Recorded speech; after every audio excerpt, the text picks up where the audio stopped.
akan kita bahas, yaitu mengenai perubahan pendidikan.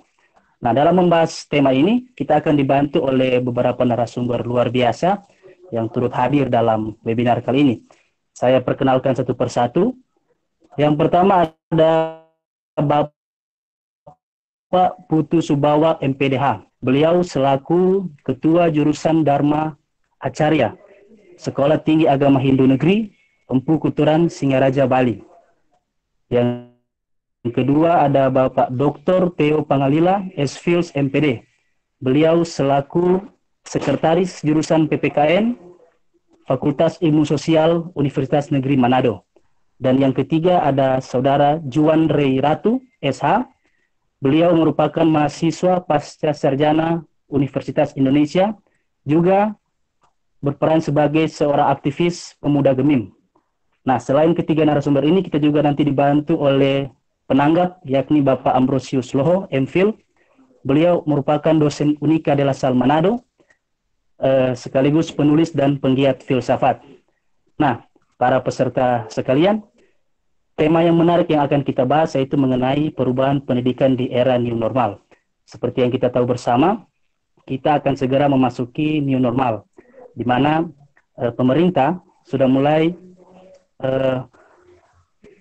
membuat suatu perubahan, yaitu segala aktivitas akan mulai dilakukan tidak lagi di rumah, tetapi berdasarkan aktivitas masing-masing, namun tetap memperhatikan protokol kesehatan yang sudah diberikan oleh pemerintah.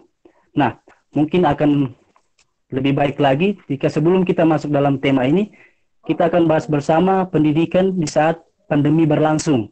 Apa saja perubahan yang terjadi, apa saja efek-efeknya. Nah, untuk yang pertama ini saya mengajak Bapak Putu Subawa untuk membahas bersama. Bapak Putu, silakan mengaktifkan mikrofonnya. Pak Putu, silakan mengaktifkan mikrofonnya. Oke. Ya, jadi Pak Putu, saya ingin bertanya, mungkin Bapak juga selaku dosen, bagaimana Bapak melihat pendidikan di saat pandemi berlangsung? Kita tahu bersama bahwa ada perubahan, yaitu perubahan pembelajaran daring. Nah, bagaimana Bapak melihat, apakah perubahan pembelajaran daring ini mempunyai efek positif atau efek negatif bagi siswa maupun mahasiswa? Silakan Pak Putu. Oke, terima kasih atas kesempatannya. Ini merupakan kesempatan yang sangat baik untuk kita sharing bersama tentang membedah tentang perubahan yang terjadi dalam dunia pendidikan di era seperti sekarang ini, pandemi ini. Oke, dari pertanyaan yang diajukan seperti itu, pengalaman kami di sini, khususnya perguruan tinggi yang kami kelola, tentu ada sangat banyak mengalami perubahan. Hal ini khususnya banyak dialami oleh mahasiswa, di mana para mahasiswa itu yang biasanya secara aktif mereka datang ke kampus untuk mengadakan interaksi perkuliahan, tatap muka dan lain sebagainya, sehingga karena ada kondisi seperti ini dan ada petunjuk dari pemerintah sehingga harus dilakukan melalui web ataupun melalui daring, sehingga akan banyak komentar mahasiswa bahwa penggunaan sistem melalui online ini mengalami kendala. Di antaranya adalah yang paling kompleks sekali itu kan masalah latar belakang mahasiswa yang tidak semua mampu terjangkau oleh perangkat teknologi itu. Kami di sini mahasiswa banyak ada di daerah-daerah di mana belum terjangkaunya secara maksimal adanya sinyal untuk mengadakan komunikasi seperti itu, sehingga kecenderungan selama ini kalau dibuat dalam bentuk kurve atau grafik, sebagian besar mahasiswa merasa tidak nyaman dengan pelaksanaan perkuliahan yang sistem daring ini. Begitu. Ya, terima kasih Pak Putu. Tadi dijelaskan bahwa banyak mahasiswa yang merasa tidak nyaman karena internet mungkin sinyal yang tidak terjangkau ya. Nah, Pak Putu, mungkin apakah dari Pak Putu sendiri sebagai dosen mempunyai suatu cara agar seluruh mahasiswa itu dapat mendapatkan materi dari perkuliahan yang diberikan? Apakah ada cara khusus atau apa yang mungkin Bapak lakukan? Oke, sehingga dengan masalah yang kami hadapi itulah pihak lembaga memberikan kebijakan otomatis untuk menguatkan dan bisa melanjutkan interaksi perkuliahan itu. Ya, salah satunya kami mengeluarkan kebijakan bahwa program kerja yang dilaksanakan itu kita alihkan. Memang sistemnya tetap menggunakan sistem interaksi, cuman kami paling tidak memberikan ataupun mendistribusikan materi-materi tetap melalui media sosial. Kami banyak di sini menggunakan seperti ini, termasuk juga yang lainnya. Walaupun ada mahasiswa yang terlambat untuk menerimanya, tapi kami itu maklumi. Dan hal tersebut kami lakukan supaya proses perkuliahan ya tetap berlangsung. Karena itu merupakan hak daripada mahasiswa untuk mendapatkan informasi terhadap apa yang mereka inginkan dalam proses perkuliahan ini. Sehingga yang menjadi komponen penting di sini perubahan program tersebut adalah melalui sistem perkuliahan yang sistemnya itu sistem daring seperti ini. Demikian. Oh ya, terima kasih Pak Putu. Nah, tadi mungkin dijelaskan oleh Pak Putu mengenai kesulitan dari para mahasiswa. Nah, saya sendiri sebagai seorang mahasiswa, saya mahasiswa ilmu filsafat dari Sekolah Tinggi Filsafat Sundari Pineleng juga merasakan hal yang sama, kesulitan mengenai internet dan sinyal. Nah, Pak Putu, satu hal yang saya tanyakan, apakah sistem perkuliahan yang berjalan mengenai materi dan tugas itu sama dengan pemberian materi dan tugas pada saat kuliah langsung, atau mungkin ada pengurangan, Pak Putu? Oke, untuk sistem perkuliahan kadang ada juga beberapa dosen yang kalau ada mahasiswanya yang beberapa yang tidak terjangkau oleh kekuatan internet yang kuat, biasanya beliau mengirim materi baik dalam pesan singkat ataupun dalam bentuk media sosial seperti WA itu biasanya dikirim, sehingga interaksinya diarahkan tetap berlangsung. Tapi kalau bagi mereka yang sudah memiliki jaringan yang kuat, kita tetap melaksanakan interaksi perkuliahan melalui daring itu. Masalah tugasnya ya seperti biasa, karena itu merupakan kewajiban yang mesti dilakukan oleh para mahasiswa. Hingga mungkin sebagian kecil ada beberapa yang adik-adik mahasiswa atau rekan-rekan mahasiswa yang terbentur masalah itu kami anggap bisa kami abaikan, hingga bisa dalam konteks ini menyusul untuk materi yang kita berikan selaku tenaga pendidiknya. Demikian. Ya, baik, terima kasih. Saya akan beralih ke Pak Theo Pangalila. Pak Theo boleh menyalakan mikrofonnya. Tadi sudah dijelaskan oleh Pak Putu mengenai beberapa kendala yang dialami oleh para mahasiswa. Nah, Pak Theo mewakili para dosen mungkin di Manado ya. Ya. Apa saja efek-efek positif yang mungkin diterima dari pendidikan berjaring online ini, Pak Theo? Terima kasih atas kesempatan yang diberikan. Selamat sore untuk seluruh peserta talk show Cahaya Budaya Montini 106 FM Manado ini. Seperti yang sudah dikatakan oleh Pak Putu tadi, memang pembelajaran daring sekarang ini punya plus minusnya. Kalau plusnya, ya mahasiswa dibiasakan menggunakan IT. Nah, minusnya, tidak semua dosen, pendidik, bahkan mahasiswa itu memahami teknologi. Apalagi sekarang, teks kami ya di Universitas Negeri Manado, itu kami di Unima sudah dikembangkan suatu wadah pembelajaran online, namanya Amelia ya. Nah, tapi masalahnya, seperti yang dikatakan oleh Pak Putu tadi soal jaringan, soal kemampuan dosen, mahasiswa, Kemudian juga ketika mahasiswa ada yang pulang ke kampung halamannya, mungkin saja di tempatnya tidak ada jaringan, itu menjadi masalah tersendiri. Pengalaman saya memberikan kuliah daring lewat Amelia, Unima, lewat Edmodo itu, atau malah kuliah tatap muka lewat Zoom itu, ya mahasiswa itu 50-60% yang hadir. Selain itu ya saya tidak tahu ada di mana dan kita mau berbuat apa. Itu efek negatif ya, positifnya tadi.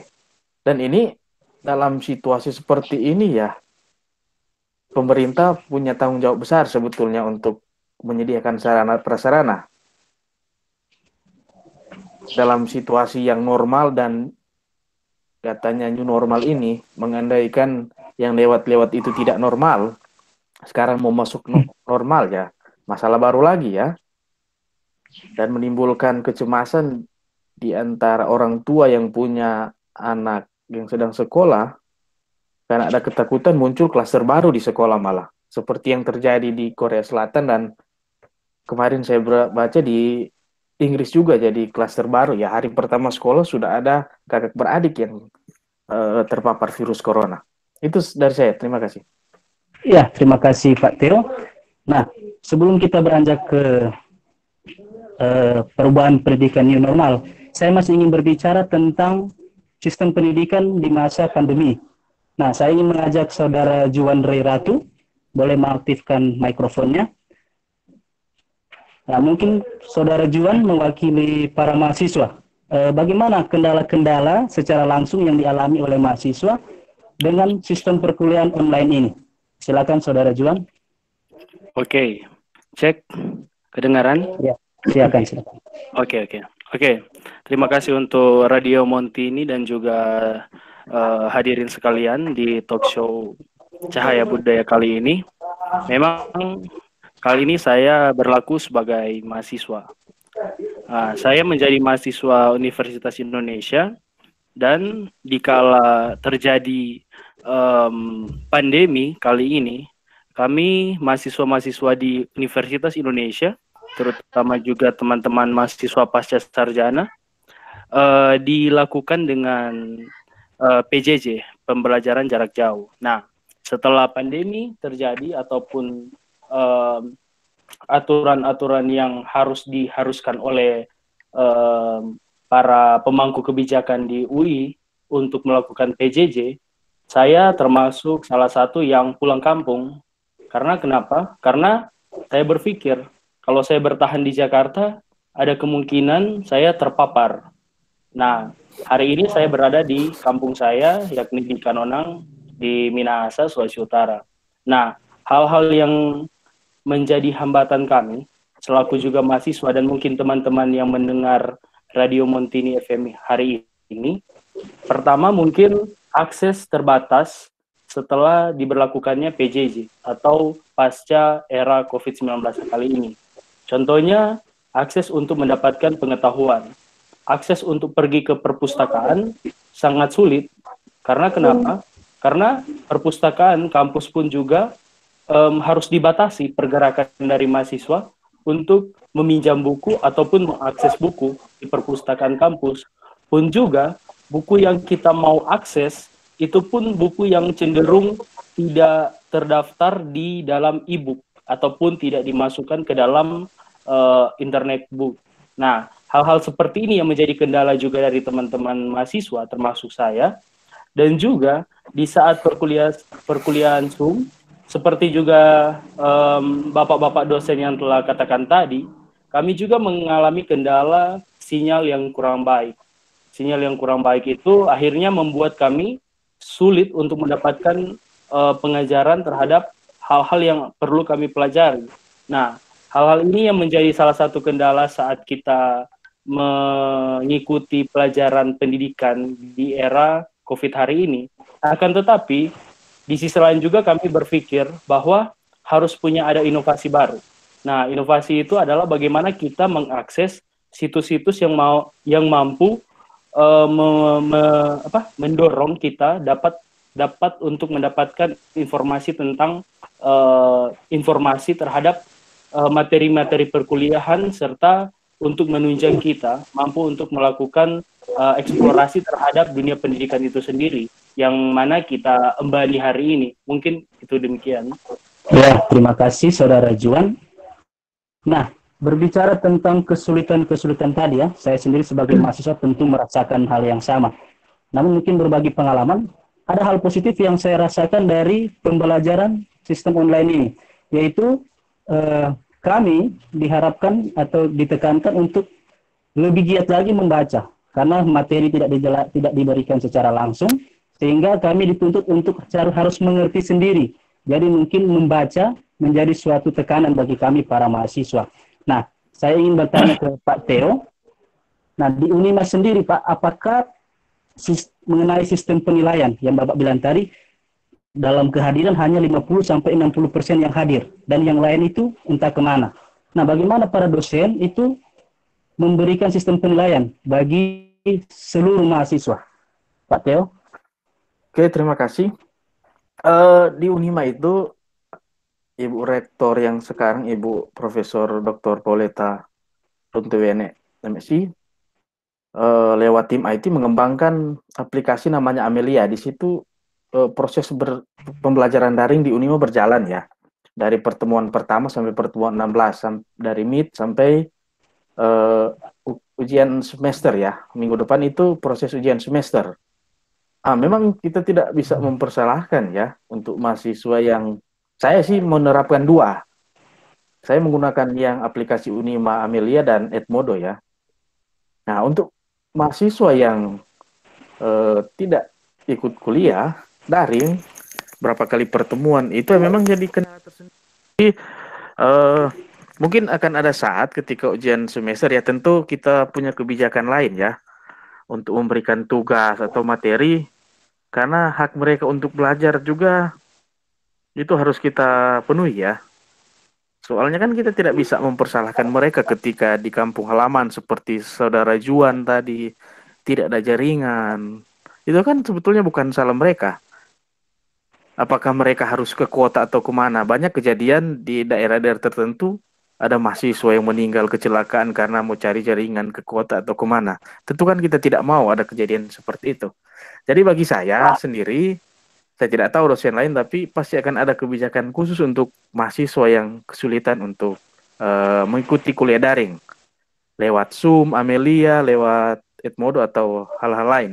Tapi paling tidak, sebagai dosen kita sudah kreatif untuk menyampaikan materi proses pembelajaran. Karena kan sebetulnya tuntut dalam Merdeka Belajar, kampus Merdeka ini ya seperti ini.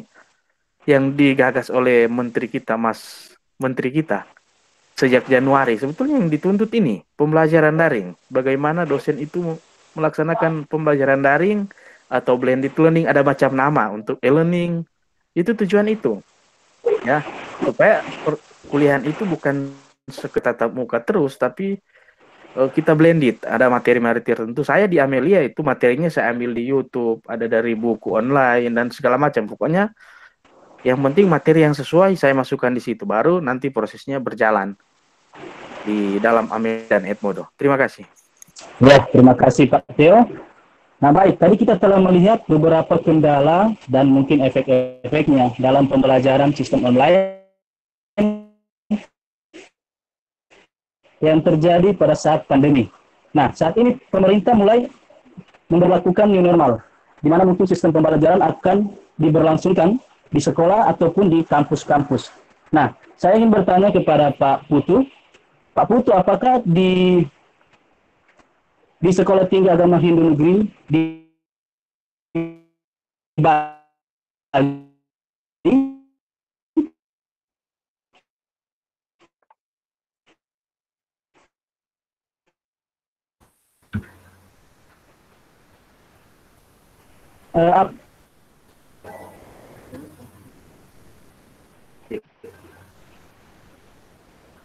Pak Putu boleh mengaktifkan mikrofon?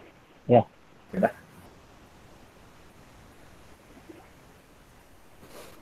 Cek. Bisa diulang? Putus-putus tadi. Oke. Ya, jadi Pak Putu, kita berbicara mengenai pendidikan yang akan mulai memasuki era new normal, di mana pembelajaran akan diberlangsungkan di sekolah dan di kampus-kampus. Nah, saya ingin bertanya, apakah di Sekolah Tinggi Agama Hindu Negeri di tempat Bapak sekarang ini bertugas, apakah persoalan mengenai new normal ini diterima oleh pihak kampus dari segi para dosen atau menentang karena ada alasan-alasan tertentu? Pak Putu? Oke, terima kasih. Masalah tentang kegiatan pembelajaran yang akan dilaksanakan. Sementara kami di lembaga dari pihak pimpinan tetap menunggu perintah dari pemerintah, karena kita di sini di Bali sementara informasinya masih terjadi penambahan yang mengalami COVID itu terjadi penambahan, sehingga masih ada himbauan supaya kegiatan atau pelaksanaan yang berbentuk interaksi orang banyak berkumpul dan termasuk perkuliahan sementara kami tunda karena meminimalisir hal-hal yang tidak kita inginkan. Tapi lembaga tetap mengantisipasi apabila suatu saatnya nanti memang harus dilaksanakan dan ada keputusan dari pemerintah, kita pasti melaksanakan. Ya, baik. Jadi menunggu himbauan dari pemerintah lebih lanjut.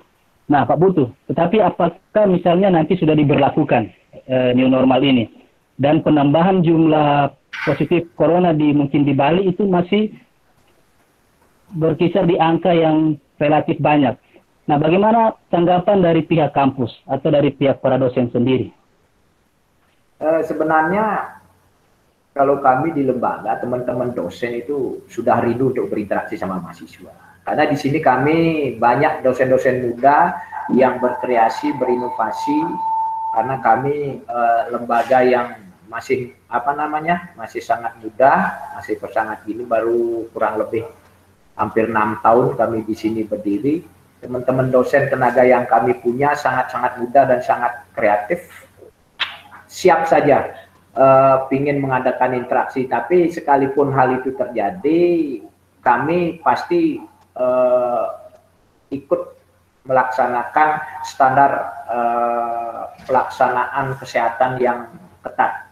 Kalaupun itu akhirnya lembaga harus melaksanakan interaksi. Makanya kami tetap mengantisipasi apakah ini harus kita laksanakan apa tidak, menunggu situasi yang kondusif supaya kami nanti tidak dipersalahkan akibat adanya kebijakan-kebijakan dari pemerintah dalam keadaan situasi seperti ini. Tapi nanti kalau sudah terjadi himbauan ataupun penurunan angka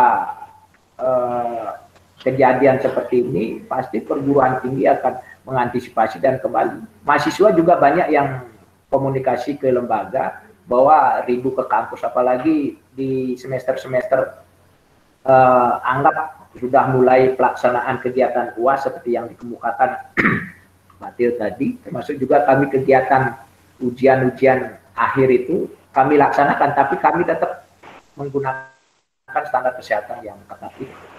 Demikian. Ya, baik. Terima kasih. Nah, tadi dikatakan bahwa ada kerinduan untuk berinteraksi secara langsung dengan pembelajaran di kampus. Nah, mungkin ini ada kesulitan untuk Saudara Juan ya, karena berada di kampung sendiri. Nah, bagaimana Saudara Juan bila nanti sistem new normal ini diberlakukan oleh pemerintah? Saudara Juan? Oke, terima kasih kepada Bung Christian. Mungkin kalau saya berpikir, sistem new normal yang akan diberlakukan oleh pemerintah ini ya wajib. Karena kenapa? Pendidikan itu sendiri dalam pasal 31 Undang-Undang Dasar 1945 sendiri, kita berbicara tentang pendidikan. Pun di sana ada pasal 1, 2, 3, 4, 5, yang mana negara harus wajib melihat pendidikan sebagai sektor utama penunjang keberlanjutan satu negara. Dan juga kan kita tahu bersama, pendidikan nasional ini diatur dalam undang-undang, dalam undang-undang dasar, yakni dalam Undang-Undang Nomor 2 Tahun 1989 tentang pendidikan nasional, dan juga Undang-Undang Nomor 20 Tahun 2003 tentang sistem pendidikan nasional. Di sana menganjurkan kita sebagai warga masyarakat, bahkan terancang di dalamnya bahwa kita harus wajib belajar selama 9 tahun. Nah, hal ini yang mungkin saya berpikir, setelah new normal terjadi, mungkin akan ada sistem pendidikan baru. Cuma, saya berpikir kalau misalnya saya menunggu pemerintah untuk melaksanakan new normal dengan sistemnya yang baru, sedangkan saja saya pulang ke kampung, membuka rumah saya menjadi tempat perpustakaan dari teman-teman kampung, yang mana kebetulan walaupun tidak banyak, tapi mungkin saya ada sedikit lebih banyak lah buku yang saya simpan maupun koleksi untuk teman-teman kampung datang bercengkrama di rumah saya.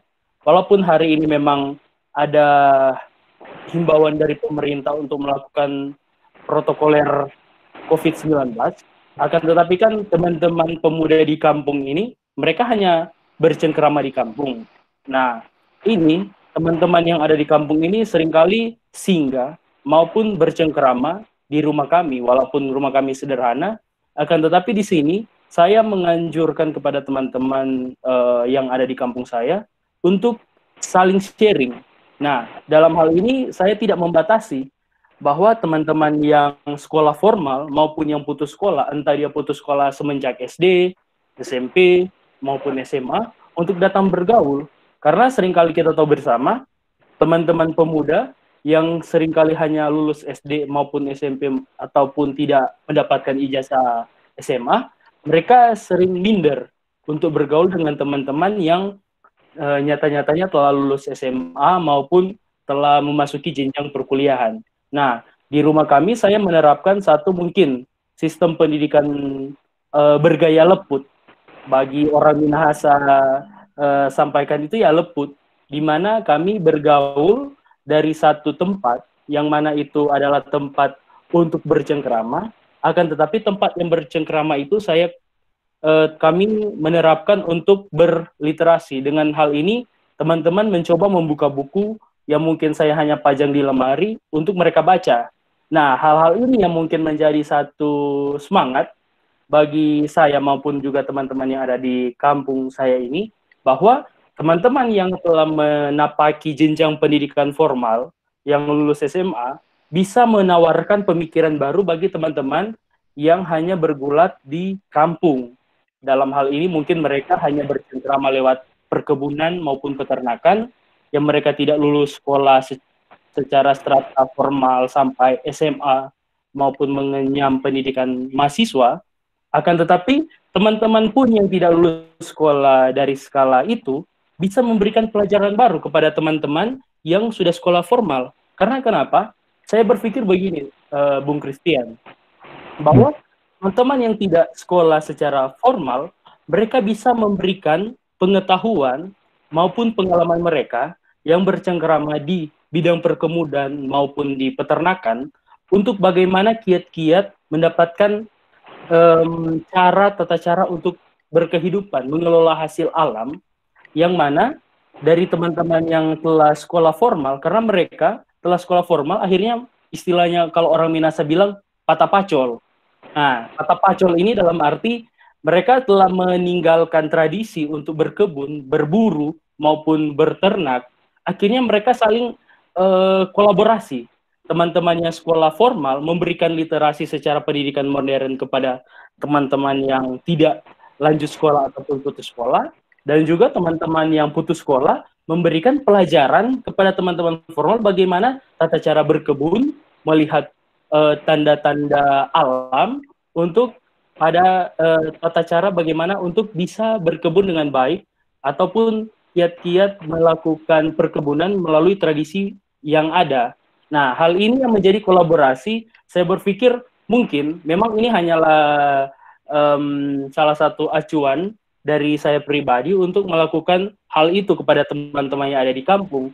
Akan tetapi saya berpikir, oh ternyata kalaupun saya mau merujuk pada Undang-Undang tahun 1989 mengenai pendidikan nasional, yang mana di dalam itu bahwa setiap warga negara harus bagaimana melakukan pendidikan sesuai kemampuannya. Nah, saya berpikir ini menjadi salah satu metode baru, walaupun memang metode ini tidak masuk ke dalam hal ihwal dari pemerintah, akan tetapi saya melakukan itu karena apa? Tridharma perguruan tinggi yang salah satunya adalah pengabdian terhadap masyarakat.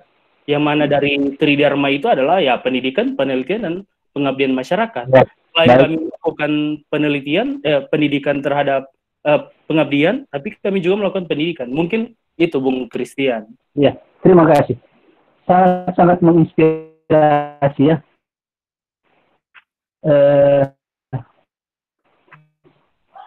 Bung Ziwan tadi menjelaskan bahwa pendidikan harus terus berjalan dalam kondisi apapun. Bahkan sangat inovatif dan kreatif menghasilkan metode baru.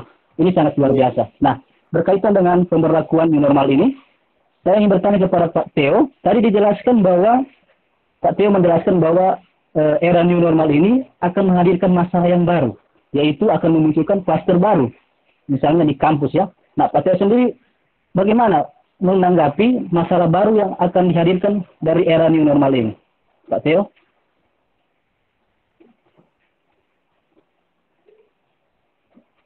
Silakan mengaktifkan mikrofon, Pak Theo.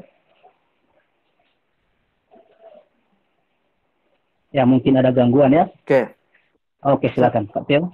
Maaf, saya mengatakan seperti itu tadi karena belajar dari beberapa negara yang saya sebutkan tadi, Korea Selatan dan Inggris ya.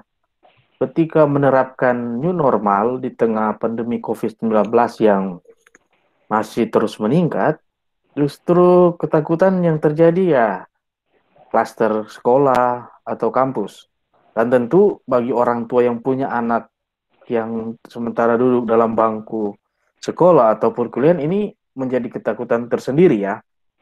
Tapi soal new normal dalam program pemerintah kan bukan semua kabupaten kota ya. Hanya kabupaten kota yang perkembangan COVID-nya tidak tinggi ya.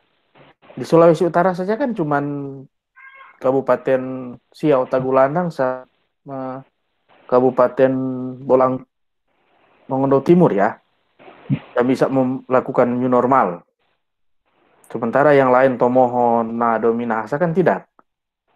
Nah, jadi untuk melakukan new normal ini memang perlu pertimbangan besar ya. Karena konsekuensi akan ditimbulkan ya tidak bisa dibayangkan kalau malah sekolah dan kampus itu menjadi klaster baru penyebaran COVID-19.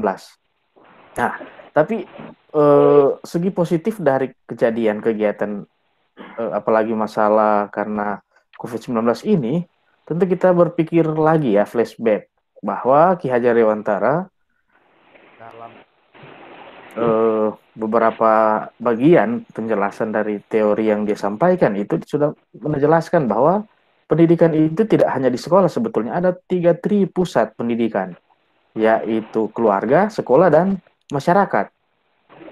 Dan menurut dia, pendidikan karakter itu seharusnya mulai dari sekolah, dari rumah. Karena pengaruh besar pendidikan karakter itu dari keluarga. Dan di sini saatnya ya kembali kita merefleksikan hasil pemikiran dari Ki Hajar Dewantara. Bagaimana tri pusat pendidikan itu berlangsung lewat era new normal ini. Walaupun bagi saya itu penggunaan kata new normal itu sebetulnya istilah saja ya. Seakan-akan dulu normal, ada situasi tidak normal, dan sekarang menjadi normal baru ya. Itu istilah saja sebetulnya ya. Tapi yang pasti, seperti yang dikatakan oleh Ray tadi, bahwa pendidikan itu adalah warga negara. Dan itu sudah diatur dalam Undang-Undang Dasar 1945 dan dalam tujuan pendidikan yang disebutkan dalam Undang-Undang Nomor 20 ya, tentang sistem pendidikan nasional. Jadi dalam situasi apapun, ya pendidikan itu harus terus berjalan. Terima kasih. Ya, terima kasih. Nah, sebelum kita lanjut mengenai pembahasan kita, di sini telah hadir juga Bapak Ambrosi Loho selaku penanggap dalam talkshow webinar kita hari ini.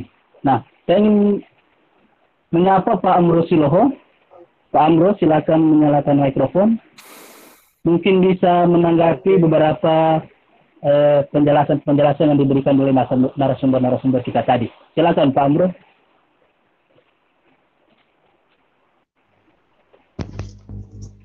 Baik, Christian. Terima kasih atas kesempatan.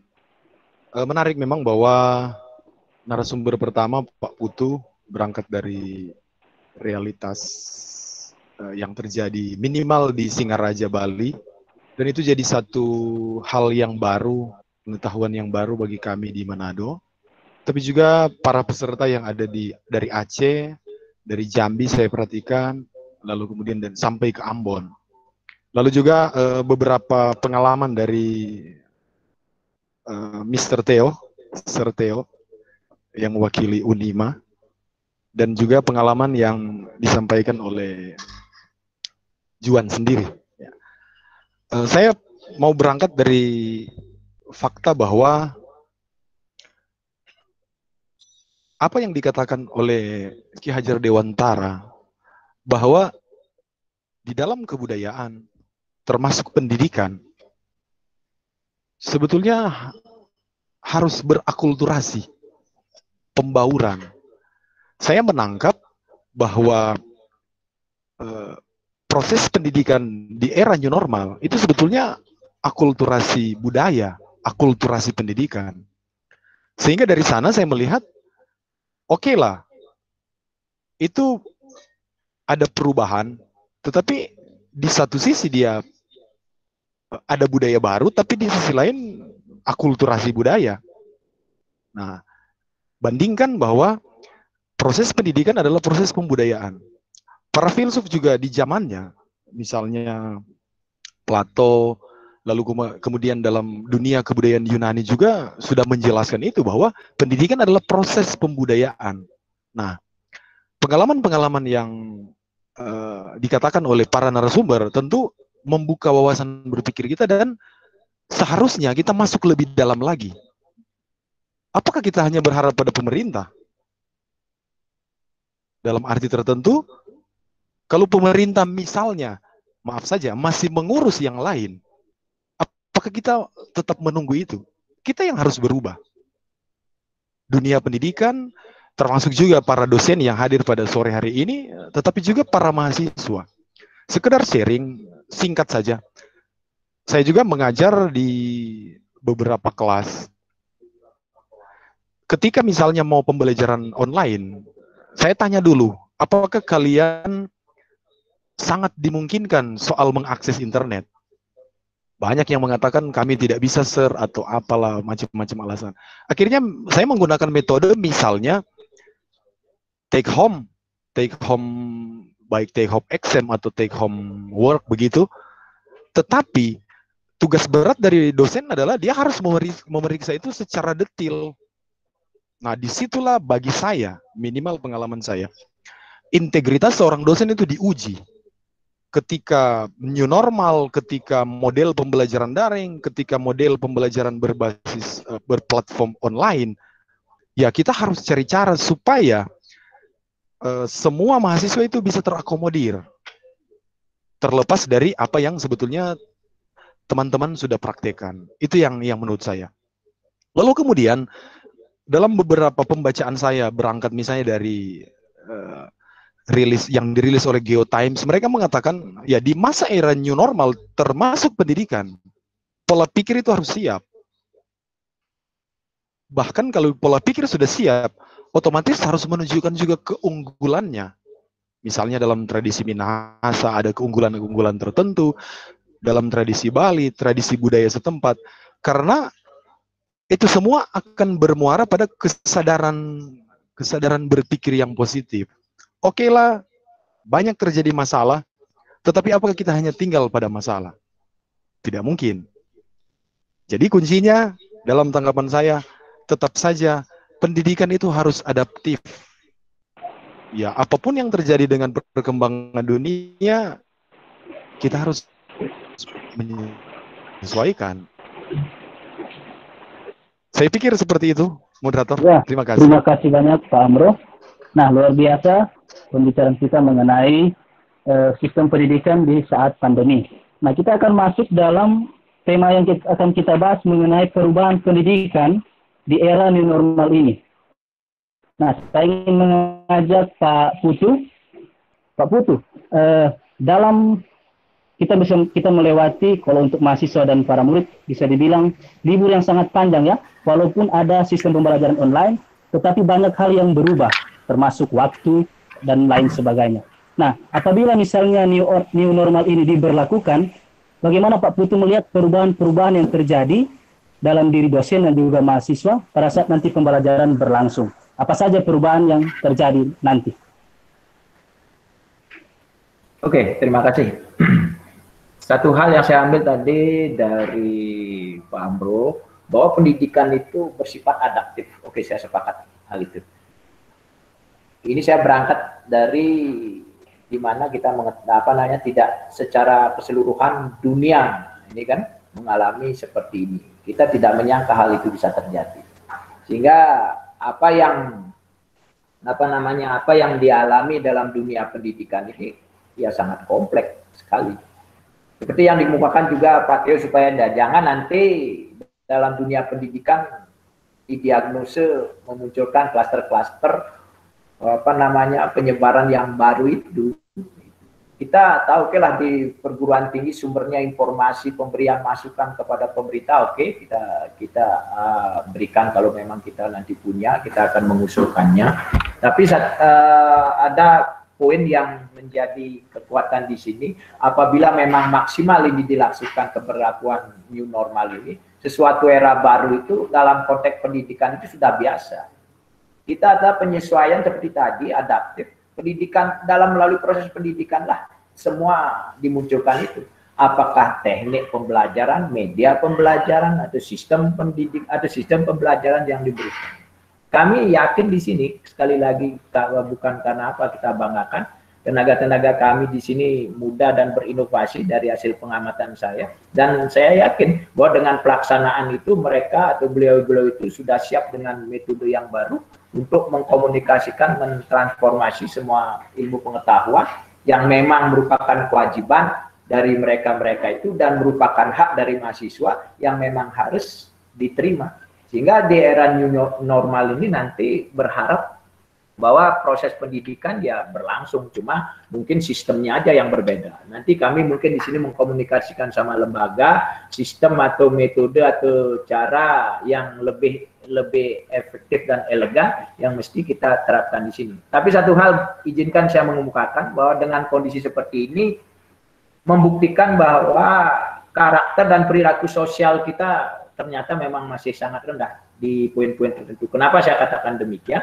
Ini buktinya bahwa dengan seringnya dikemukakan terjadi penambahan dan sebagainya, padahal kan sederhana hidup sehat itu dan sebagainya melalui informasi yang diberikan oleh beliau-beliau yang di bidang kesehatan, mulai cuci tangan dan sebagainya.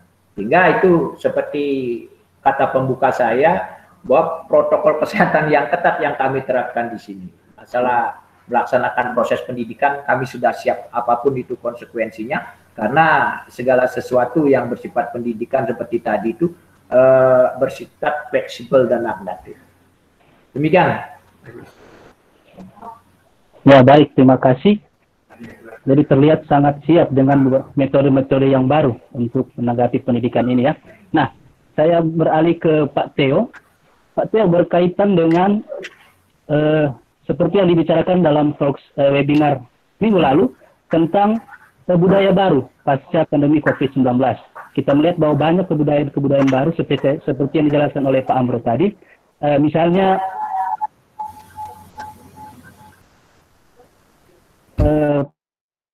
para mahasiswa itu cenderung menonton drama Korea atau mungkin kebudayaan lain, dan itu mungkin menjadi salah satu kebudayaan baru yang mereka lakukan dalam kebiasaan hidup sehari-hari. Nah, Pak Teo, menanggapi ini, apakah nanti pada saat new normal berjalan, apakah kebudayaan baru tersebut akan berpengaruh pada sistem pembelajaran yang akan diterapkan nanti? Pak Teo, silakan mengaktifkan mikrofon.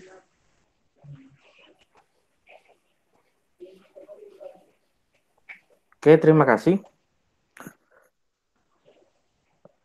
Dalam kaitan dengan ini, apa yang dikatakan oleh Pak Putu dan Pak Ambro tadi ya, soal perubahan paradigma termasuk budaya baru ya.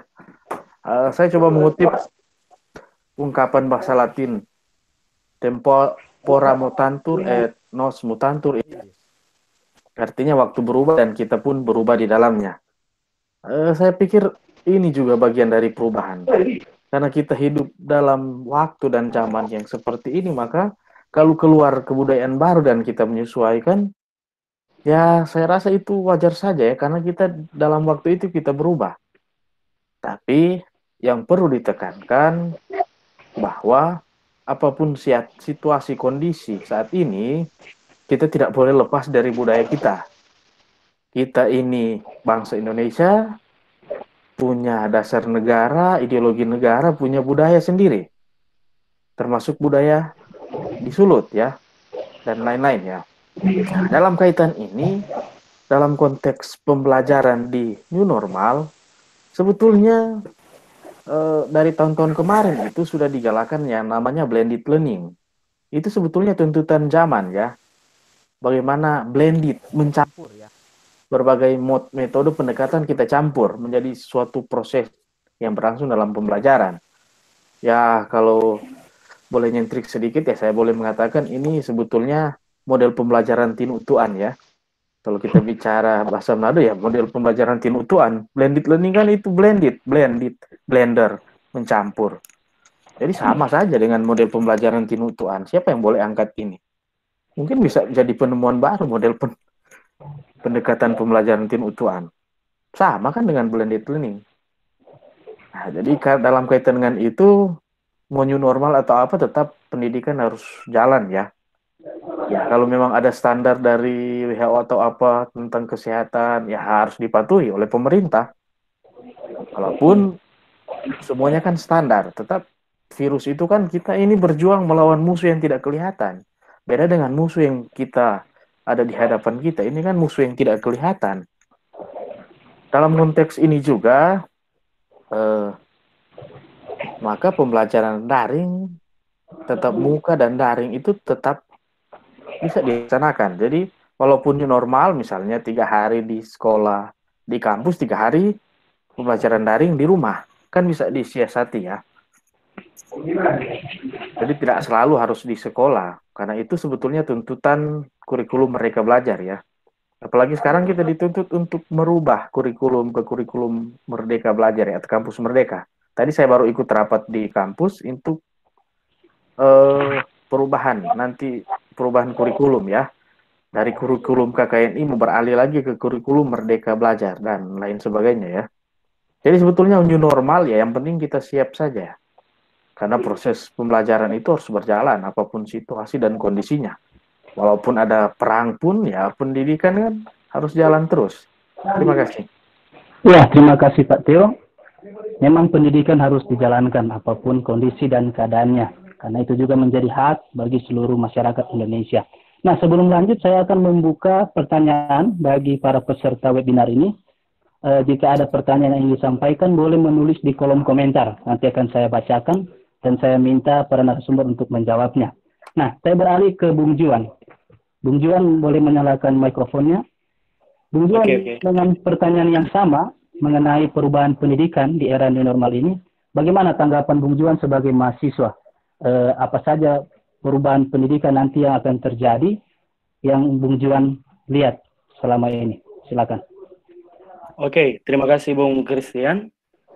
Saya sepakat dengan Bung Ambro tadi bahwa dalam era pandemi kali ini memang kita harus beradaptasi dengan situasi dan kondisi yang ada.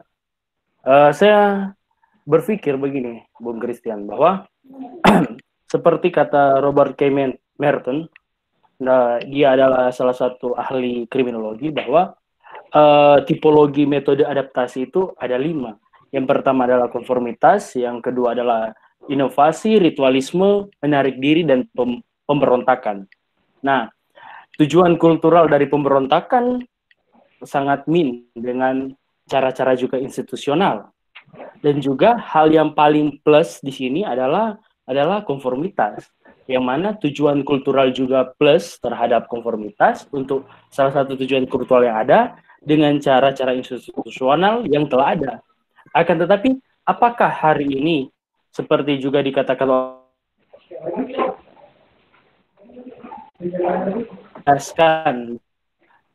pendidikan Indonesia era new normal telah ada. Kan ini kan belum kita dapatkan secara real. Nah, saya berpikir, makanya seperti yang saya telah katakan tadi, bahwa kami juga, saya juga di kampung telah berinovasi, yang mana walaupun memang tujuan kulturalnya ada, dengan menyampingkan cara-cara institusional. Karena kenapa? Institusi yang ada di Indonesia ini belum juga menghimpun cara-cara, metode-metode yang bersifat tradisi atau kebudayaan. Dalam hal ini juga saya sebagai orang Minahasa dengan cara-cara itu. Karena dari kecil saya berdiri atau saya berasal dari metode pembelajaran anak asuh.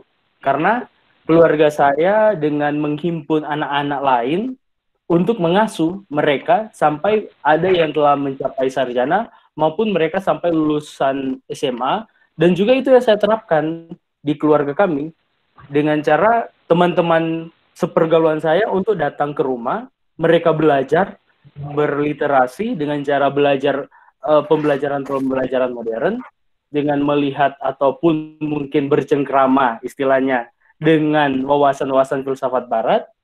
Akan tetapi mereka juga dalam satu forum, mereka memberikan informasi-informasi maupun pelajaran-pelajaran yang mengenai tradisi ataupun hal-hal yang berbau bagaimana kita untuk bertani maupun bercocok tanam. Karena di era COVID-19 hari ini, pemerintah juga selain untuk menganjurkan kita menjaga kesehatan, tapi bagaimana kita untuk menjaga ketahanan pangan.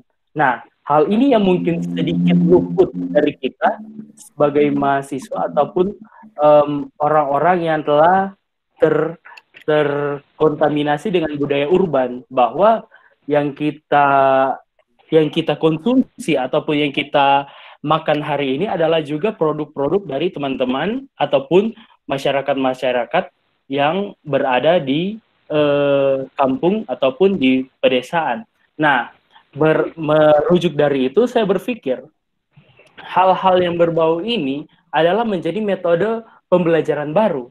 Walaupun pembelajaran ini tidak menggunakan cara-cara institusional, karena seperti Bung Ambro katakan tadi, pun juga dari bapak-bapak dosen, Bapak Putu maupun Bapak Teo katakan tadi, bahwa kenapa kita harus menunggu juga pemerintah untuk melakukan hal-hal yang berbau reaktif, sedangkan masalah telah ada di depan mata kita. Nah, ini yang mungkin saya tawarkan, saya berinovasi kepada teman-teman mungkin hari ini memang berskala kampung untuk menentukan bahwa ternyata hari ini kita kekurangan A, kekurangan B.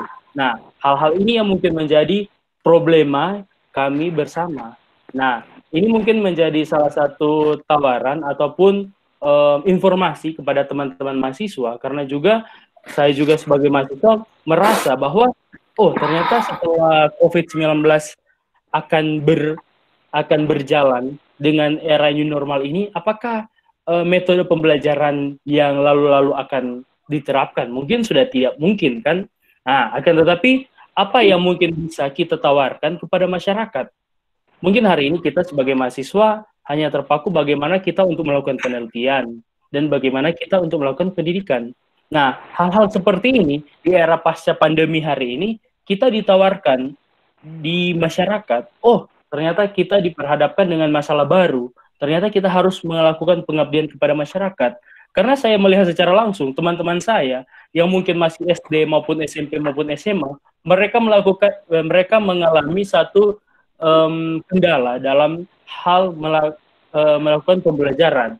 Nah, itu yang saya tergetuk untuk melakukan bagaimana rumah kami untuk terbuka untuk melakukan satu metode pembelajaran, walaupun memang itu metode pembelajaran khas barat, akan tetapi dengan mereka pun juga menjadi guru. Jadi saya juga bukan menjadi guru, akan tetapi mereka pun menjadi guru dalam hal ini bagaimana untuk melakukan eksistensi terhadap bagaimana kita mendapatkan makanan maupun sumber daya yang mampu menunjang kehidupan kita. Mungkin demikian, Bung Christian. Ya, terima kasih. Satu penjelasan yang sangat baik. Jadi kita harus beradaptasi ya dengan berbagai kondisi yang ada. Dengan penawaran atau metode-metode pembelajaran yang baru. Nah, berkaitan dengan metode pembelajaran yang baru, seperti tadi sudah dikatakan oleh Pak Theo, salah satu mungkin bisa dilakukan 3 hari di kampus, di sekolah, dan 3 hari di rumah.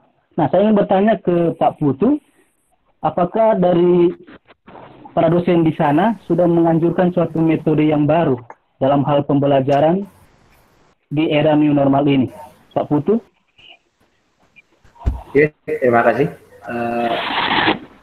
Di kesempatan ini juga kami dapat infokan seperti yang saya kemukakan tadi, lembaga memberikan keleluasaan kepada teman-teman dosen di sini untuk melaksanakan interaksi perkuliahan. Masalah metode atau melalui proses daring atau menggunakan aplikasi yang sudah yang sudah ada itu tentu itu bagian dari strategi lembaga untuk memberikan kewajibannya kepada adik-adik mahasiswa untuk mendapatkan ilmu pengetahuan. Kami di sini tidak memberikan waktu khusus harus sekian hari di kampus, harus sekian hari adanya, tidak. Kami yang penting kami target bahwa seperti di perguruan tinggi secara umum kita dapat melaksanakan interaksi sekian kali pertemuan gitu. Nah, cuman seperti bahasa tadi kita metodenya menggunakan ya metode daring itu.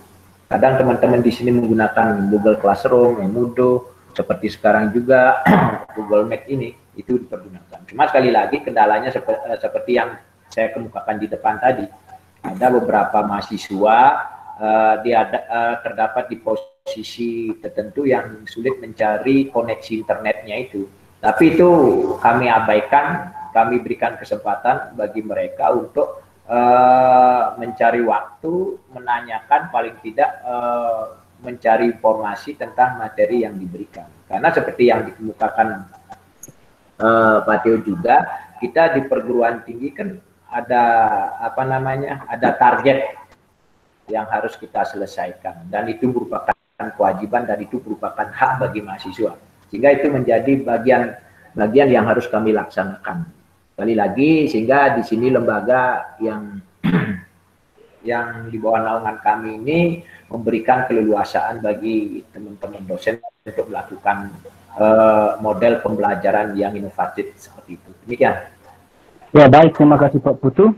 Jadi betul-betul menekankan inovasi dari para dosen untuk memberikan suatu metode pembelajaran yang baik bagi para siswa maupun mahasiswa. Nah, pada kesempatan ini saya akan memberikan waktu untuk para peserta. Jika ada yang mau bertanya, silakan menghidupkan mikrofonnya dan langsung bertanya. Karena belum ada yang masuk pertanyaan dalam kolom komentar. Apakah ada para peserta yang mau bertanya kepada para narasumber? Dipersilakan.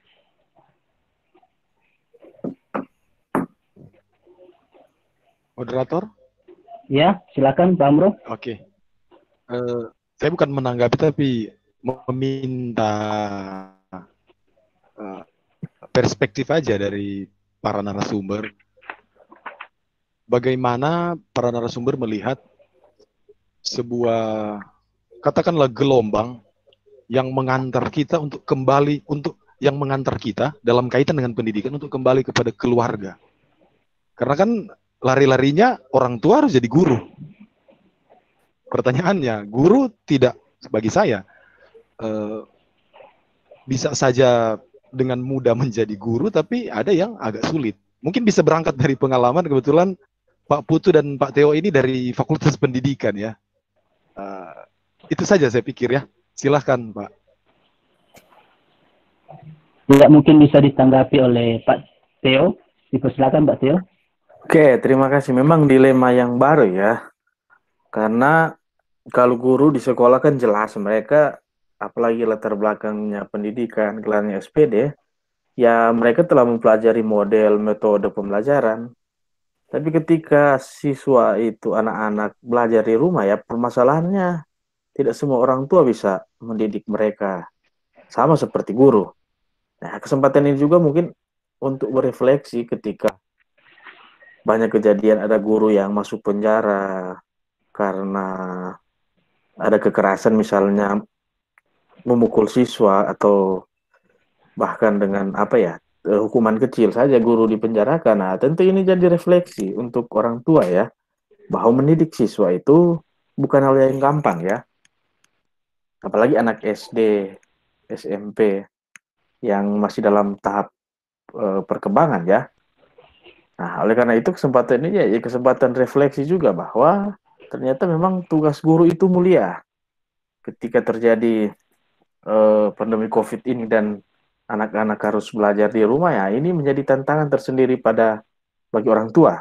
Karena tidak semua orang tua itu punya jiwa mendidik anak-anak mereka ya.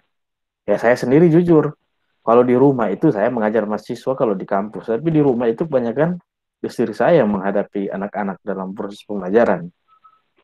Karena mereka dengan ibu mereka dalam proses itu. Terima kasih. Ya, terima kasih. Mungkin bisa dibantu oleh Pak Putu dalam menjawab pertanyaan Bung Amro tadi. Dipersilakan. Oke, saya sedikit menanggapi tentang apa yang pendapat yang ingin diketahui dari Pak Amro begini. Kalau kami di Bali itu ada local genius, memang ada istilahnya catur guru. Catur itu kan 4. Adanya salah satunya adalah bagian di keluarga itu. Semua memiliki kewajiban keluarga. Kemudian ada pemerintah. Kemudian termasuk juga guru yang resmi di kampus atau di sekolah itu. Memang harus bahu-membahu. Mau tidak mau dalam situasi inilah baru muncul local genius seperti dikemukakan tadi itu. Termasuk Pak Theo juga. Cuman kendalanya kan seperti yang dikemukakan tadi. Tidak semua orang tua bisa berposisi sebagai guru dalam konteks secara formal. Kadang pengalaman saya begini, saya punya anak kecil satu yang baru usia SD, saya tanya cara mengerjakan PR-nya itu, dia tidak mau orang tuanya yang memberitahu caranya, tapi harus sesuai dengan gurunya. Itu permasalahan juga. Sehingga untuk memberikan pemahaman kepada adik-adik seperti itulah, dalam hal ini peran seorang paling orang tuanya mengetahui minimal tentang hal-hal yang berkaitan dengan guru secara formal. Tapi positifnya dalam konteks ini memang bagi kita adalah hal untuk merubah kebiasaan, walaupun ini sudah merupakan proses yang terjadi dalam situasi seperti ini, mau tidak mau harus semua secara bersama-sama, secara semangat untuk kembali dalam era ini. Kita dalam bahasa anak muda itu, oke, mari kita move on ya. Dimanapun situasinya, karena pendidikan itu kan mengadaptasi situasional. Dulu kan sudah ada sistem pendidikan homeschooling dan sebagainya, itu bagian adaptasi terhadap lingkungan. Makanya dikembalikan saja. Kita semua ini ada orang-orang yang siap untuk itu. Kita Indonesia, kita mampu untuk itu. Cuman dalam konteks ini kan seberapa kita semangat untuk berubah dalam kondisi yang baru atau new normal itu. Begitu. Ya, terima kasih Pak Putu. Dari Pak Amro, apakah masih ada tanggapan? Pak Amro? Mungkin kita dengar Bung Juan dulu. Pasti dia punya ide. Silakan Bung Juan. Oke, terima kasih. Saya menanggapi dari masukan dari Bung Amro mengenai manfaat kembali ke rumah. Saya beranjak ke pengalaman masa lalu dulu ya. Waktu saya SD, seringkali muncul di pertanyaan ataupun di buku-buku bahasa Indonesia. Ayah pergi ke kantor, ibu memasak, Rani membantu ibu memasak, Budi bermain bola. Nah, dalam fenomena kultur itu, saya berpikir, oh berarti kalau kita menjadi seorang ayah, kita harus pergi ke kantor. Dan kalau kita menjadi seorang ibu, berarti kita harus memasak. Nah, dari kondisi kultur yang seperti itu, saya berpikir begini kepada teman-teman sekalian. Oh, berarti ayah harus menjadi seorang yang sering pergi ke kantor. Nah, itu kan pengalaman masa kecil dari seorang yang mungkin masih kelas 1 ataupun kelas 2 SD. untuk mendikta ataupun menulis. Dalam hal ini kan seperti yang Bung Ambro katakan, manfaat kita belajar kembali ke rumah. Nah, kondisi itu juga sudah melakukan pertentangan secara kultural. Karena apa?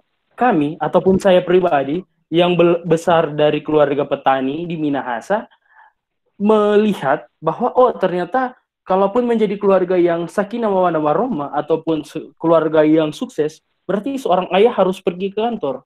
Dan ibu harus memasak di dapur. Nah, kondisi ini yang terbalik untuk kultur dari orang Minahasa. Karena apa? Ayah pergi ke kebun, pun juga ibu membantu ayah di kebun. Ayah pun lebih jago memasak daripada ibu, itu hal yang wajar untuk setiap peradaban di desa-desa yang ada di Minahasa. Karena apa? Saat kita melihat kepala koki yang ada di desa-desa Minahasa, mereka yang ada memberi diri sebagai kepala koki ataupun kepala koki itu, mereka adalah kebanyakan laki-laki. Nah, ini kan sebuah pertarungan kultural yang sering membuat kami ataupun saya pribadi sebagai anak Minahasa seringkali bingung. Wah, ternyata pendidikan mengajarkan saja secara kultural bahwa oh, ternyata dari dikte di buku sudah melakukan hal ini. Nah, saya menawarkan kepada teman-teman juga ini bahwa oh, ternyata pengalaman ataupun pendidikan yang kembali ke keluarga itu memang wajar adanya. Karena kenapa? Kenapa orang Minahasa itu banyak anak ataupun banyak mengasuh anak. Contohnya kalaupun keluarga-keluarga ataupun anak-anak yang sudah tidak mempunyai ayah maupun ibu, namun karena berikatan keluarga, mereka ditampung oleh salah satu keluarga. Nah, mereka pun menjadi satu anak asuh untuk satu keluarga Minahasa untuk membantu aktivitas yang ada di kebun. Pun juga di setiap malam saya sampai juga merasakan bahwa oh, setiap malam kalaupun mau makan malam kami harus makan di satu meja, yang mana di meja itu adalah terdapat seluruh anggota keluarga. Nah, di meja itu kami mendapatkan pengajaran-pengajaran akan hidup, bagaimana cara hidup, bagaimana cara membaca, pun bagaimana cara menghitung. Karena walaupun sembari makan, kami juga mendapatkan ilmu-ilmu itu. Nah, ilmu-ilmu itu yang saya berpikir, oh ternyata metode pembelajaran ini telah saya dapatkan sewaktu saya belum memasuki jenjang perkuliahan. Sudah masuk, saya sudah ilmu-ilmunya sudah masuk kepada saya waktu, oh ternyata waktu saya masih SMP, ataupun masih mau beranjak SMP, ataupun SD saya sudah mulai memahami. Nah, hal-hal ini yang sebenarnya di era new normal ataupun di era COVID-19 hari ini, yang mana harus ditawarkan kembali bahwa ternyata setiap insan dalam keluarga itu memegang peran penting, bukan hanya sekedar mereka kawin, kemudian mempunyai anak, kemudian anaknya diurus oleh pembantu, ataupun anaknya diurus oleh saudara, ataupun anaknya diurus oleh siapa saja, untuk menjadi anak. Padahal mereka yang telah memiliki pendidikan yang boleh dikatakan taraf yang tinggi, seharusnya mereka yang harus mendidik anak. Nah, hal-hal ini yang kembali menyadarkan kita di era COVID-19 hari ini, saya berpikir, oh ternyata kulturasi yang berjalan hari ini adalah akulturasi terhadap pendidikan dan kebudayaan, yang mana mungkin hari-hari sebelumnya pendidikan Minahasa memang dianggap harus diabaikan ataupun memang tidak sengaja diabaikan. Akan tetapi di era COVID-19 ini dengan bermacam pergumulan maupun permasalahan, dengan hal di mana kita hari ini menjadi tembok pada teman-teman bahwa ternyata ketahanan pangan maupun hal-hal yang berbau kultur harus kita majukan. Nah, hal-hal ini yang menjadi satu inovasi baru kepada saya berpikir, mungkin karena saya masih belum berkeluarga ataupun belum menikah, saya berpikir bagaimana saya harus mendidik teman-teman. Ya, dengan pendekatan pergaulan, dengan pendekatan pertemanan, saya berpikir, oh, jadi teman-teman silakan untuk datang bercengkrama di rumah kami dengan cara, oh, mungkin dengan saat bercengkrama tersedia buku ataupun hal-hal yang bisa membuat saya berliterasi kepada teman-teman untuk mengajarkan, oh, ternyata seperti ini pendidikan modern. Walaupun mereka masih tersendat-sendat karena mungkin mereka belum belum lulus SMA ataupun SMP, akan tetapi saya sudah mulai mengenalkan kepada teman-teman. Nah, hal ini yang menjadi pendidikan baru kepada teman-teman, pun juga mereka, karena mereka yang awalnya mungkin merasa minder, karena mereka, saya mungkin karena tidak mendapatkan pendidikan modern ataupun pendidikan seutuhnya sampai jenjang SMA ataupun tidak sampai wajib sekolah 19 tahun, saya ini dianggap bodoh ataupun dianggap sebagai lapungu-lapungu lah. Istilahnya orang-orang terpinggirkan atau orang-orang yang terbuang di pergaulan masyarakat. Nah, saya menghimpun mereka karena walaupun mereka dianggap sebagai lapungu ataupun hal-hal yang berbau seperti itu, mereka dapat mengajarkan kita bagaimana teknik pertanian, teknik teknik kulturasi terhadap kebudayaan hari ini, bagaimana mereka untuk kiat-kiat mempertahankan pangan maupun mempertahankan kesehatan. Dengan hal itu, kita bisa melakukan menjadikan mereka sebagai guru, selain kita menjadi guru bagi mereka. Nah, hal ini yang menjadi saya berpikir bahwa mereka pun bisa memberikan informasi yang berguna kepada kita sebagai seorang yang telah melakukan pembelajaran atau kelas modern ataupun mendapatkan mengenyam pendidikan modern, tapi mereka juga akan memberikan kita informasi terhadap pengalaman berdasarkan tradisi maupun kebudayaan yang ada, seperti juga katakan tadi, mungkin seperti itu. Ya, terima kasih kepada Bung Juan ya. Nah, berhubung waktu kita akan segera berakhir, saya memberikan kesempatan kepada penangkap kita, Pak Ambros Siloho, untuk memberikan tanggapannya mengenai beberapa penjelasan dari narasumber tadi, juga sekaligus memberikan kesimpulan dari webinar mengenai tema perubahan pendidikan di era new normal. Dipersilakan Pak Ambro. Oke, moderator, saya pikir bukan menanggapi, karena sudah banyak bertanya sebetulnya. Kita fasilitasi ada 2 pertanyaan yang sudah di chat, ada di kolom chat itu, nanti minta masing-masing narsum 1 menit ya. Saya bacakan aja, nggak apa-apa. Oke. Yang pertama dari sebentar, Iputu Suardipa dari Stampu Kuturan. Dia menanyakan intinya masalah peralihan kebiasaan. Bagaimana kiat dari sudut pandang pejabat terkait, dosen, mahasiswa, dan seterusnya untuk membangun vibrasi positif. Itu pertanyaan pertama. Harap para narsum bisa menangkap. Lalu yang kedua, bagaimana cara menanggapi siswa yang di rumahnya terkendala koneksi internet? Lagi-lagi ke masalah ekonomi ya. Monggo, silahkan ketiga narasumber. Mungkin 1 atau 2 menit ya. Mungkin dari Pak Putu aja lebih dulu. Silahkan Pak Putu. Oke, saya coba menanggapi ini. Kayaknya rekan saya ini. Tentang pertanyaan vibrasi positif yang ditinggikan itu. Memang sekali lagi dalam konteks ini saya biar memunculkan juga, saya ambil dari salah satu sumber penulis yang peraih Nobel sastra itu, bahwa Anda tidak dapat menyeberangi lautan sampai Anda mempunyai keberanian untuk melupakan pantai. Apa yang kita tarik dari sana? Ya sebenarnya ya mari kita lupakan kalau memang ini merupakan hal yang baru, yang normal, ya kita buat sesuatu yang baru yang memang dapat mendukung kelanjutan pendidikan, khususnya pendidikan Indonesia secara umum, untuk membentuk mencerdaskan kehidupan bangsa gitu. Vibrasi positifnya kan memang kita memfasilitasi, memberikan hal-hal yang dapat menjadi nilai plus bagi mahasiswa, sehingga memang dia betul-betul merasakan bagaimana proses pendidikan itu berlangsung dan bisa bermanfaat, bisa dipergunakan untuk kehidupannya seperti yang dikemukakan tadi Mas Tio itu loh. Demikian tanggapan sederhana saya. Halo? Baik, langsung ke Pak Theo. Silakan. Oke, pertanyaan soal ya, bagaimana kendala siswa atau mahasiswa yang tidak ada jaringan atau apa ya? Ini menjadi kendala tersendiri ya, khusus untuk di perguruan tinggi. Biasanya itu ada kalender akademik ya. Seperti di Universitas Negeri Manado, minggu depan itu mulai ujian semester. Kemudian ada tanggal berapa saya lupa, di bulan Juli itu kami harus input nilai di sistem.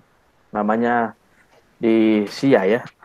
Nah, dan di sistem online itu, di Unima itu dibatasi waktu. Misalnya pengisian nilai dari tanggal misalnya 6 Juli sampai 12 Juli misalnya. Dan ada mahasiswa yang sampai selesai penginputan nilai itu tidak mengumpulkan tugas dan tidak ada kabar, itu juga jadi kendala tersendiri ya untuk kami ya di perguruan tinggi. Tapi bagi mereka yang di akhir bisa ya mungkin kita siasati dengan memberikan materi dan tugas tertentu ya. Tapi tentu ya menurut saya nilainya tentu agak lain ya dengan mengikuti perkuliahan daring dari awal ya. Tentu ya mereka punya nilai positif ya. Mereka berusaha dengan kuota, dengan segala macam, kita tidak tahu mereka kemana untuk cari jaringan. Jadi tentu mereka punya nilai positif ya, punya nilai plus untuk proses perkuliahan. Terima kasih. Oke, bukan menyela tapi saya ke Juan. Ini masih ada pertanyaan satu. Ini rekan saya juga di Unika de La Salle. Saya bacakan di room chatnya. Konon kata guru berasal dari bahasa Jawa yang berarti digugu atau ditiru. Nah, selama masa pandemi ini, ketika banyak pelajar harus belajar dari rumah, lebih banyak waktu di rumah maksudnya, orang tua bertindak sebagai guru untuk mengajari anak-anak mereka. Masalahnya, tidak semua orang tua bisa digugu atau ditiru. Kadang hanya bisa digugu tetapi tidak dapat ditiru atau berlaku sebaliknya. Kira-kira menurut para narasumber, bagaimana nasib pendidikan karakter jika pembelajaran dari rumah berlangsung lebih lama? Boleh saya ke Juan 1 menit dan Pak Putu dan Pak Dr. Theo bisa juga memberikan tanggapan. Silakan Juan. Oke, terima kasih Bung Amro. Mungkin saya beralih ke pertanyaan yang di awal tadi mengenai kendala internet. Saya berpikir mungkin memang seperti yang telah dikatakan oleh bapak-bapak dosen yang tadi bahwa kendala internet ini bisa mempengaruhi kepada nilai dari teman-teman. Akan tetapi saya berpikir lebih daripada itu bahwa seperti kita sebagai mahasiswa, kita berpikir dulu bahwa ternyata kita memiliki ada tridharma perguruan tinggi yang di dalam itu ada pendidikan, penelitian, dan juga pengabdian terhadap masyarakat. Nah, saya berpikir kepada teman-teman untuk ini menawarkan bahwa seperti kami telah melakukan pergerakan hari ini, bahwa kepada teman-teman bagaimana untuk mendapatkan nilai seperti itu. Akan tetapi yang lebih bermakna atau lebih memiliki hal yang diperlukan adalah teman-teman yang ada di lingkungan. Seperti juga dalam Undang-Undang Nomor 20 Tahun 2003 tentang Sistem Pendidikan Nasional, bahwa pendidikan itu ada dua, yakni yang mana adalah formal dan juga informal. Dan pendidikan informal itu adalah berbasis keluarga dan lingkungan. Nah, kita sebagai kaum yang dianggap terpelajar atau kaum yang memiliki pengetahuan yang lebih dari teman-teman harus menyalurkan itu lewat pengabdian terhadap masyarakat. Nah, dalam konteks yang seperti yang dikatakan atau ditanyakan oleh mungkin salah satu teman-teman kita, bahwa guru dalam filosofi Jawa adalah guru adalah orang yang ditiru, kita, walaupun memang kita sebagai hari ini memang sebagai mahasiswa, akan tetapi beranjak dari tridharma perguruan tinggi, kita juga karena sebagai maha dari siswa-siswa, kita harus menjadi guru. Nah, dalam arti bagaimana kita berlaku sebagaimana guru ataupun berlaku sebagai seorang yang menginspirasi kepada teman-teman untuk melakukan pergerakan ataupun pendidikan kepada teman-teman yang ada. Walaupun itu berbasis hanya lingkungan terdekat kita, yang mana walaupun itu hanya sebatas keluarga ataupun lingkungan kita bergaul. Nah, itu yang mungkin menjadi tantangan kepada kita. Saya pun juga, walaupun saya hanya masih pemuda, akan tetapi karena saya bergaul dengan teman-teman, saya menawarkan kepada teman-teman yang saya dalam dunia pergaulan itu, untuk bagaimana kita menjadi bertindak sebagaimana untuk mendapatkan mengenyam pendidikan, walaupun itu pendidikan jenjang pendidikan modern ataupun pendidikan yang berbasis kebudayaan ataupun tradisi. Dalam hal ini seperti kami dalam hal ini tradisi Minahasa. Mungkin demikian Bung Amro. Oke, baik. Saya ke Pak Putu tentang pendidikan karakter. Bagaimana keberadaannya ketika misalnya pembelajaran dari rumah itu masih panjang dan tidak tahu sampai kapan. Silahkan, monggo Pak. Oke, terima kasih. Saya ingat dulu baru berkembangnya pendidikan berbasis IT di pemerintah pernah tanda petik ya khawatir gitu sampai mengeluarkan ini keputusan presiden tahun 2017 kayaknya tentang pendidikan karakter. Kayaknya itu salah satu pada waktu itu kekhawatiran itu muncul sistem pendidikan teknologi ini yang berbasis global ini. Kekhawatiran kan terjadi perubahan karakter ya dalam konteks perilaku positif dari peserta didik. Gitu. Sekarang terbuktilah bahwa dalam era seperti ini ternyata teknologi itu maknanya adalah seberapa kita memberikan pemahaman dan memanfaatkannya. Kalau memang berkaitan dengan pendidikan karakter, saya sepakat. Kalau pendidikan karakter memang di rumah itu, makanya istilahnya keluarga itu yang pertama dan utama. Dari sana dulu dikenali pendidikan karakternya. Kalau di pendidikan formal kan nanti dia memulai sedikit. Berapa waktu sih selang waktunya kita mengadakan interaksi seorang guru itu kan sangat sedikit. Tapi sebagian besar kan di rumah. Itu kalau nilai positifnya begitu, ya memang pendidikan karakter yang didominasi oleh perilaku keluarga di rumah. Itu aja. Sehingga dalam konteks ini, di era new normal ini, tidak usah khawatir dah selama kita memanfaatkan hal IT ini yang berkaitan dengan transformasi pendidikan, kita ambil hikmah positifnya dan kita siap untuk melanjutkan kembali materi-materi pendidikan karakter yang mesti kita perjuangkan. Gitu. Demikian. Oke, langsung ke Pak Theo, silakan. 1 menit, Pak Terima Theo, kasih. boleh. Dengan pertanyaan ini saya teringat ya, ada ungkapan guru kencing berdiri, murid kencing berlari. Nah, ini contoh konkret kaitan dengan pertanyaan tadi ya, soal orang tua yang guru itu dari kata digugu ya, ditiru ya.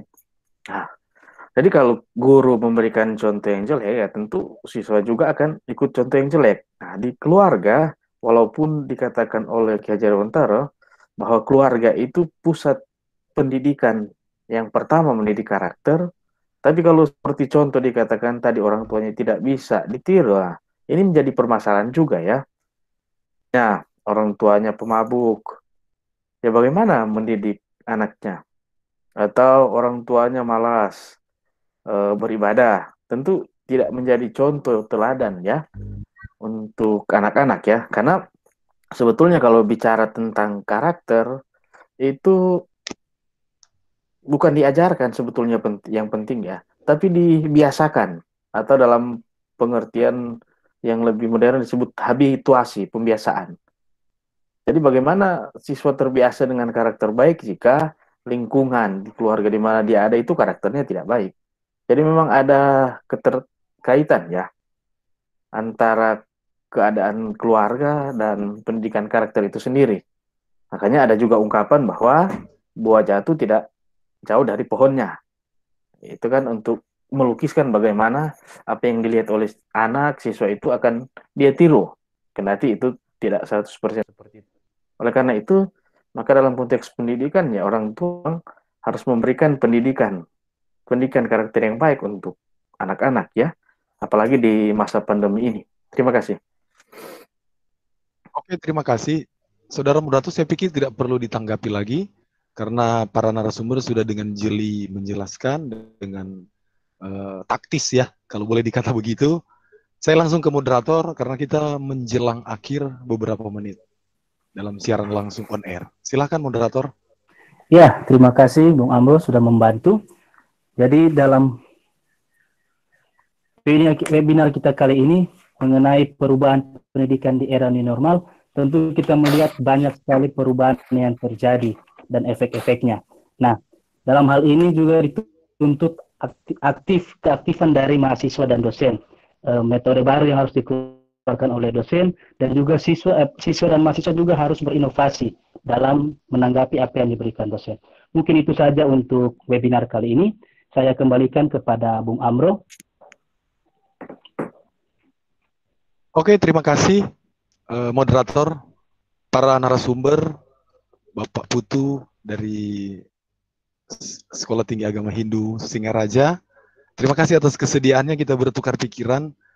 Tadi juga di awal, karena memang diserahkan dari radio untuk menyerahkan lanjut kepada moderator. Salam dari Manado, teman-teman dosen juga. Tentu terima kasih atas keterlibatan kita.